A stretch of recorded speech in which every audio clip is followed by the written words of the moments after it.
Hello साथियों, मैं अमरदीप कादियान। नमस्ते, प्रणाम, सलाम वालेकुम, सत श्री अकाल, जय मसीह की, राम राम जी, जय माता की। साथियों, आपका स्वागत है मेरे यूट्यूब चैनल डिसेंट एडवाइस में। साथियों, आज हम बात करेंगे कि जो ये 99% चवन्नी छाप रिकवरी एजेंट है, इनकी आपने फाड़नी कैसे है लीगल तरीके से। साथियों, जैसा कि आपको पता है कि हमारे देश में कोरोना काल की वजह से लोगों के बिजनेस व्यापार काम धंधे लगभग ठप हो चुके हैं। किसी भी आदमी का 50% से ज्यादा काम नहीं चल रहा।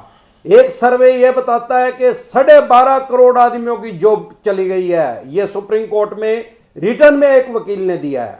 उसके अलावा जिनकी जॉब है उनकी 20, 30, 50% सैलरी है, उससे ज्यादा सैलरी नहीं मिल रही। 95% आदमियों को इतनी सैलरी मिल रही है। 5% ऐसे आदमी होंगे प्राइवेट जॉब वाले जिनको 100% सैलरी मिल रही है, जितनी कोरोना से पहले मिल रही थी। उसकी वजह से दिक्कत परेशानी कहां आ रही है? करोड़ों आदमियों का लोन डिफॉल्ट हो चुका है। अभी माननीय सुप्रीम कोर्ट की तरफ से एनपीए पे रोक है। जैसे ही एनपीए से रोक हटेगी तो ये बैंक और एनबीएफसी कंपनी वालों के पास अपने पैसे रिकवर करने की पावर आ जाएगी। लेकिन अभी क्या कर रहे हैं? मेरे पास बहुत से कमेंट ऐसे भी आ रहे हैं। तो ये कर क्या रहे हैं? जो खास तौर पे अगर आपका scooter, motorcycle, car, jeep, truck, बस, थ्री व्हीलर, इस टाइप का कमर्शियल वाहन का लोन है, या आपने पर्सनल भी ले रखा है, कोई पर्सनल गाड़ी का लोन ले रखा है, या बुलेट ले रखी है, एक्टिवा ले रखी, स्कूटर ले रखी, कोई भी चीज ले रखी है, अगर आपने कमर्शियल भी नहीं है, आपकी पर्सनल भी गाड़ी है, वो आपने उस पर लोन करवा रखा है, ये क्या कर रहे हैं? ये इनलीगल तरीका इस्तेमाल कर रहे हैं। इनलीगल तरीके को लीगल बना रहे हैं। वो क्या किस तरीके से कर रहे हैं? अगर आपको अपने राइट्स पता है तो ये चवन्नी छाप रिकवरी एजेंट कुछ नहीं कर सकते, ना बैंक कर सकता, ना एनबीएफसी कंपनी कर सकती, क्योंकि अभी एनपीए पे रोक है माननीय सुप्रीम कोर्ट से। 1 मार्च 2020 से लेके आज तक भी अगर आपकी किस्त नहीं गई है तो भी आपका केस एनपीए में नहीं गया है। एनपीए के टॉपिक पे मैं ऑलरेडी वीडियो बना चुका हूं, डिटेल में आप उसमें देख सकते हैं। लेकिन उसमें एक कंडीशन है, अगर आपने 6 महीने के लिए मोरेटोरियम ले लिया था, उसके बाद चाहे आपकी आज तक किस्त नहीं गई, लगभग 12 किस्तें होगी, अगर 12 किस्तें भी नहीं गई तो भी आपका केस एनपीए में नहीं जा सकता, क्योंकि माननीय सुप्रीम कोर्ट की तरफ से रोका है। लेकिन इसमें समझने योग्य ये बात है कि ये परमानेंट रोक नहीं है, ये अंतरिम राहत मिली हुई है। मतलब ये परमानेंट स्टे नहीं मिला हुआ, टेम्परेरी स्टे मिला हुआ, जब तक माननीय सुप्रीम कोर्ट का फाइनल डिसीजन नहीं आता तब तक है। लेकिन उस ड्यूरेशन में चाहे 12 महीने, 1 साल हो गया आपने किस्त नहीं दी, और चाहे 6 महीने और रिजल्ट ना आए, फैसला ना आए, तब तक ये आपकी गाड़ी को छीना झपटी नहीं कर सकते, खोस नहीं सकते। लेकिन मेरे देखने में क्या आ रहा है? धमकी दे रहे हैं, लोगों की खोस भी रहे हैं इनलीगल तरीके से। अब सवाल यह है, खोसने का तरीका क्या है? क्या ये खोस सकते हैं? ये सवाल आता है। भाई साहब, सबसे पहली बात तो हम आम नागरिक हैं। संविधान ने हमें अधिकार दिए हैं कॉमन मैन होने के नाते भी। कोई भी आदमी सारे देश में, चाहे वो कितने बड़ी पोस्ट पे हो, मंत्री, संतरी, राजा, बिल्डर, कुछ भी हो, वो आपके साथ अब शब्द नहीं बोल सकता। अगर वो आप शब्द बोलता है, उसके ऊपर मानहानि का दावा कर दो, उसको उसमें पनिशमेंट मिलेगी, लेकिन आपके पास उसका प्रूफ होना चाहिए। ये भाई साहब, जब फोन भी नहीं चले थे तब भी मानहानि का दावा होता था, तब गवाह करने पड़ते थे।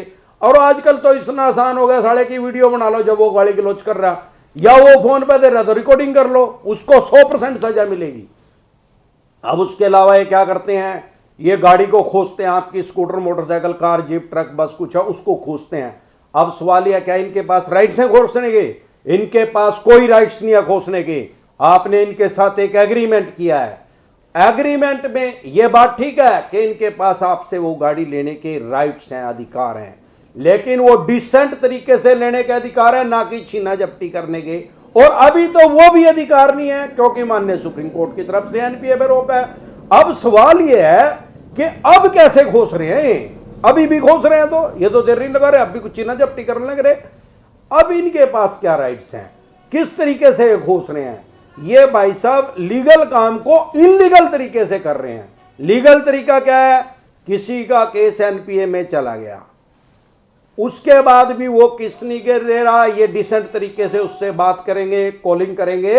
अगर वो बिल्कुल ही नहीं दे रहा तो ये उसके पास जाएंगे, उसको बोलेंगे कि भाई साहब ये गाड़ी दे दो, आपसे पैसे नहीं लिए जा रहे। और इनके पास एक आर्बिट्रेटर नाम का एक इनका ऑफिसर होता है, वो सामान्य बोलचाल की भाषा में हम उसको मध्यस्थ बोल सकते हैं।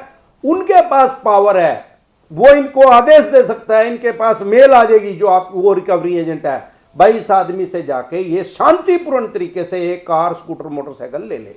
उसमें नियम क्या है, उसके पास मेल आ गई, राइट्स आ गए, उसके पास आपकी गाड़ी लेने के सबसे पहले जहां पे आप रहते हो उस इलाके में जो भी थाना या चौकी लगता है वो रिकवरी एजेंट वहां पे जाएगा, उनको बोलेगा, रिटर्न में देगा कि भाई साहब मैं इस आदमी के घर जा रहा हूं अमरदीप कादियान के, इसकी गाड़ी लेने के लिए, और अब मैं जा रहा हूं, जब मैं उससे गाड़ी ले आऊंगा तो मैं आपको इंटीमेशन कर दूंगा। अब जब वो मेरे से गाड़ी ले लेगा, वैसे तो ये छीना झपटी करते हैं, मान लो खोस ली, उसके बाद उसको फिर जाके उसी थाने या चौकी में जाके फिर रिपोर्ट देनी होती है अपनी कि भाई साहब मैं ये मोटरसाइकिल स्कूटर कार जीप उसकी ले आया हूं, उसने आराम से प्यार से दे दी है, वो ये लिख के उसको देना पड़ेगा। लेकिन ये क्या करते हैं, ये ना तो किसी थाने में जाते ना चौकी में, इनको वैसे इनको ऑफिशियली जाना पड़ेगा, क्योंकि मान लो मेरी कार खोस ली और मैं 100 नंबर पे फोन करके इनकी कंप्लेंट रजिस्टर करवा दूं भाई कि मेरी तो डाकुओं ने खोस ली, तो इनको पकड़ लेगी ना पुलिस। लेकिन ये करते क्या है, इनको पता है आम आदमी को कानून का ज्ञान नहीं है, वो आम आदमी की तो 3 पीढ़ी 5 पीढ़ी होगी यार, वो कभी कोर्ट में गए ही नहीं, उसको कोई काम ही नहीं पड़ा, उसको अपना काम ही नहीं पड़ता। और ये जो आजकल तो वैसे ही डिप्रेशन का शिकार हो रहे लोगों का काम ही नहीं हो, कोर्ट में जाके क्या करेगा।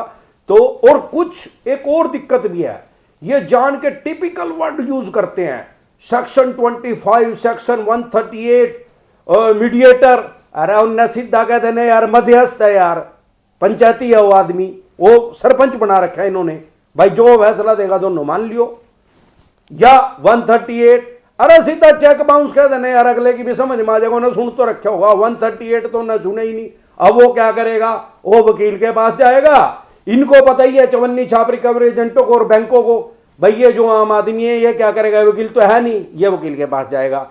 अब वकील भी वो उससे कलाकार है, वो उसको और भी ज्यादा डरा दे, क्यों डरा दे, वो अपने पैसे लेने के चक्कर में। अब वो आदमी जो आम आदमी है, तो उसके पास पैसे नहीं, ऊपर से उसको ये चवन्नी छाप जेल का डर दिखा रहे, उधर वकील के पास जा रहा, बहुत से वकील, सारे नहीं बहुत से वकील उसको डरा देते हैं, भाई पैसे दे देगा ज्यादा, अरे उस पर ज्यादा पैसे देने हो तो उनके इन दे देंगे भाई।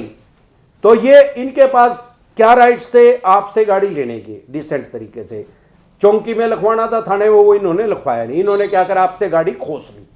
अब जब ये गाड़ी हमारे से लेंगे, इनको एक कागज पे साइन करवाने पड़ेंगे, भाई मैंने अपनी सहमति से गाड़ी मैंने सरेंडर कर दिया है, ये उसमें ये नहीं लिख सकते कि इन्होंने मेरे से गाड़ी खोस ली है।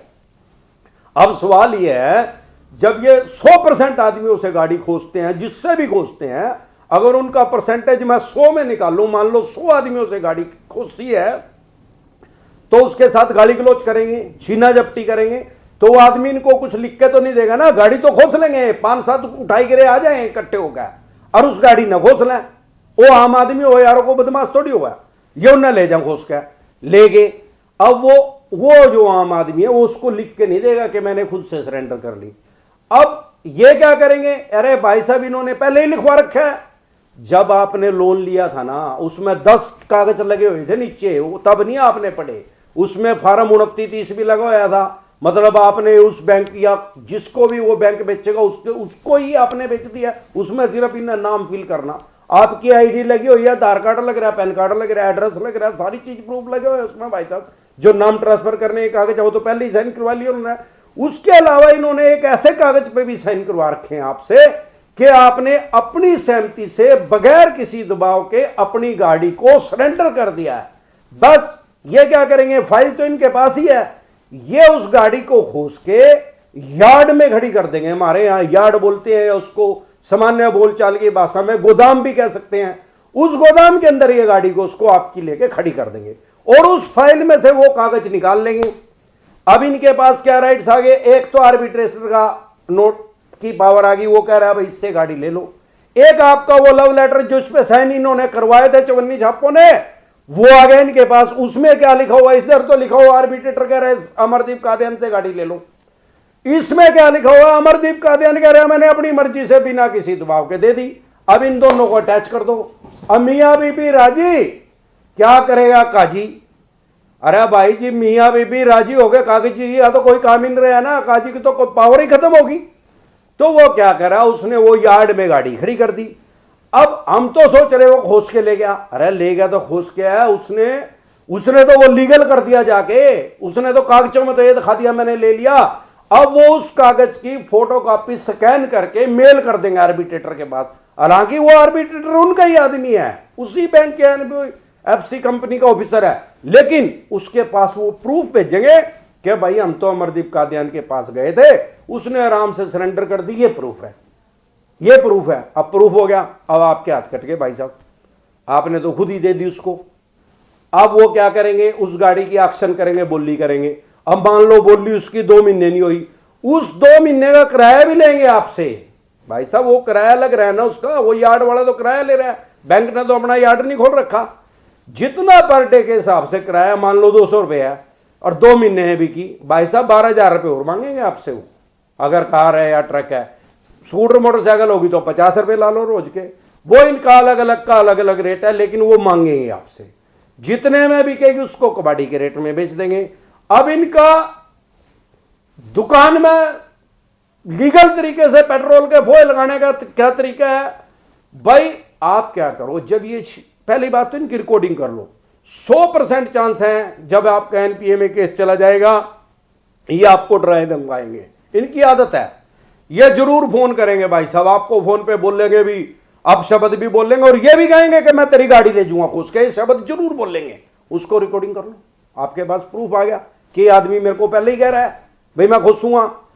उसके बाद जब ये खोसने के लिए आए तो इनकी वीडियो रिकॉर्डिंग कर लो यार, सबकी जेब में तो फोन है यार, सब 2000 वाले फोन में भी वीडियो रिकॉर्डिंग हो यार, इनकी रिकॉर्डिंग कर ले, फिर इनका पर्चा दर्ज हो जाएगा, मानहानि का भी हो जाएगा, गाड़ी खोसने का भी हो जाएगा, डकैती का पर्चा दर्ज हो जाएगा इनका, क्योंकि इनके पास राइट ही नहीं है भाई साहब खोसने के।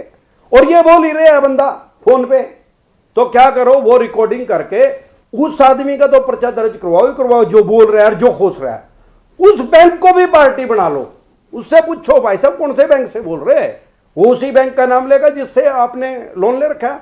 नुको भाई बैंक ने आपको अधिकार दिए हैं क्या, उससे पूछो, उसके मुंह से कुआओ क्या भाई साहब राइट्स ये बैंक ने दिए हैं क्या आपको खोसने के? वो कहेगा हाँ दिए हैं, और मैं तो खोसूंगा, मेरा तो बैंक ने दे रखे। तो क्या हो गया, बैंक भी गुनहगार बन गया। अब क्या करो आप, कोर्ट में जाके उनके खिलाफ इस्तगासा दायर कर दो, ठाके उसके खिलाफ कंप्लेंट कर दो रजिस्टर्ड। आपके पास सारा प्रूफ हो गया, एसपी साहब के पास शिकायत कर दो भाई ये आदमी तो डाकू है, साला मेरी गाड़ी ले गया खुश का, और यो बैंक भी इन्वॉल्व है इसमें, ये इसके ऊपर 120 भी लगाओ, षड्यंत्र चलेगी, ये इसको उकसारा है कि गाड़ी खोस ले। भाई लीगल तरीके से लेना, तो इस तरीके से ही आपको कुछ नहीं बिगाड़ सकते।